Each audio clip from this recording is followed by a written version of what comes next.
Let me just add to what Russ is saying. It wasn't always like that. How many of you know about a man called Bill Atwood? Who knows of Bill Atwood in this room? You know who he was. Bill Atwood was a managing editor of Look magazine. All right? Back in 1967, when I came back from Vietnam, he asked me to come in and talk to him about the war, which I did. And then he was going to publish my work that appeared in Ramparts magazine in Look magazine. Now, when I walked into his office, he stuck out his hand and he said, "Oh, you'll be happy to know I had a visitor last week." "I think you'll be happy to know." I said, "Well, who would that be then?" He said, "Averell Harriman flew in from Washington to see me." So, "Governor Harriman, what did he want?" He said, "Well, he came to bring me greetings from the President of the United States." And he said, "The President had a favor to ask of me." "Well, what would that be then?" He said, "Well, he wanted me never to publish anything that Bill Pepper wrote."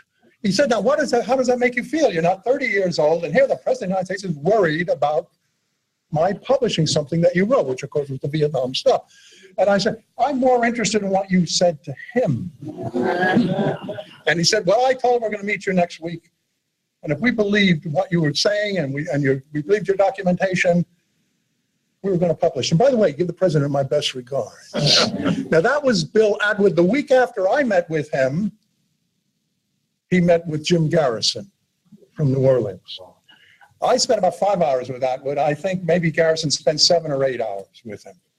He called Bobby Kennedy at 1 o'clock in the morning after he left meeting with Garrison.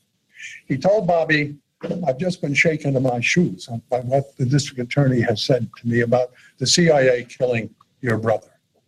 And Bobby said to him, "We know that, but I've got to get the White House in order to open that case up," which is exactly what Andrew was talking about. We have to get the White House to open that case up. That was at 1 a.m. At 4 a.m., Bill Atwood had a heart attack. Similar to your guy. And he left Look magazine, never returned to Look magazine, except as a roving editor occasionally.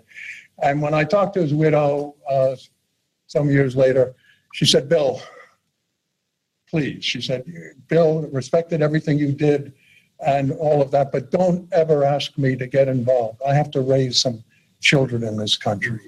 Right. So that was an example of a man, I think, who was very close to Kennedy, by the way. In fact, he was an ambassador. Yeah, in Ghana, right? Huh? Wasn't he ambassador to Ghana? Kenya. Okay. Yeah, and a good man, a good and decent man. Now, where do you find them, the likes of him today? I honestly don't know. Maybe Russ, who has more contact than others, or Andrew. I don't think we have them anymore, because I think, as Russ points out, they know how far they can go. And our progressive friends on the left, like Chomsky, Zinn, and Amy Goodman and all those people, they do some good work, and they do let us in on things that we wouldn't know about, but don't expect them to go. Well, and then you'll notice. But to come back to my point, I have to reconstruct the objectives. What are the objectives? In the words of one member, might is right. If you have the power, you use it to achieve your objectives. What is the objective? As you look at the histories of individual members, it can only be one thing: to acquire power, to keep power, to use power for their own purposes. That year, that senior year, selects the next group from the junior class. Within the order, each group of 15 are known as clubs. I call them cells because they're very close to the Jacobin cell, the revolutionary cells, but internally they refer to them as clubs. Each club has an identifying number. For example, Averell Harriman is a very influential member of the order, the son of Edward Harriman, the railroad magnate. Harriman was initiated in 1913. His club number is D111. All the other 14 of D111 have died off. Averell Harriman is the only one left. To come to the other part of your question, who are some of the significant members? Today, two men stand out. One is Averell Harriman, who is the chief financial angel of the Democratic Party. The other is Vice President George Herbert Walker Bush. The Bush family is quite prominent within the order. Now, if you go back in history a little, you'll find that George Bush's father, Prescott Sheldon Bush, was also a member of the order.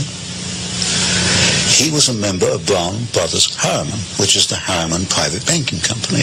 So today you've got two men who are supposedly in politics in opposition, Bush and Harriman. Actually, they're members of the same secret society. And Bush's father was not only a member, he was a partner in the what was then Harriman and Company, which later became Brown Brothers Harriman. So behind the scenes, and this is something you don't see until you investigate it, people who appear to be in opposition politically or financially or industrially or in many ways are working together. Other members might be William Buckley. Now, William Buckley became a member in 1949, but the preceding class to that was Bush, 1848. So you get Bush was amongst the 15 who selected Buckley, and Buckley's club, that 15, was the 15 that selected, for example, one of the new members for 50 was the Reverend Sloane Coffin Jr. The Reverend Sloane Coffin Jr. at Yale was at the core of the anti-Vietnamese war disturbances on Yale campus. This is typical. You'll find that men in the same society will take opposite positions in public. So you've got William Buckley, whom I call a House conservatism member, but so is a man, for example, called Edwin Burt, who has a string of communist affiliations, which is about that long. And we'll get into this later. The method they use is that of the Hegelian dialectic. Thesis played against antithesis leads to a synthesis. In other words, for Hegel, for history to make progress, you have to have conflict. And when you look at the key people in the order, you will find that they generate conflict. So Bush and Harriman politically are conflicting. Coffin and Buckley, although part of the same order, are in public conflicting with one another because conflict leads to the new synthesis. Other prominent members, one of the most prominent was Howard William Taft, the only man to be voted. Another very interesting thing was heart attacks. He said, there is now a way to simulate a real heart attack. It can be used as a means of assassination.